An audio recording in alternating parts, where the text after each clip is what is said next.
ካላገኘሁት ነገር ቀረኝ ከምለው ቁም ነገር ያረክልኝ ስለበዛ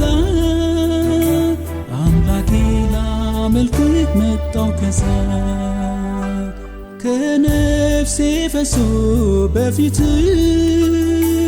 ዙፋን ይክበር መቅደስ በውስጤ ያለው ይሄ ነው ሁልጊዜ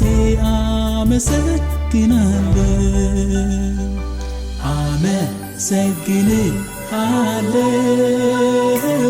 አመሰግንሃለሁ አመሰግንሃለሁ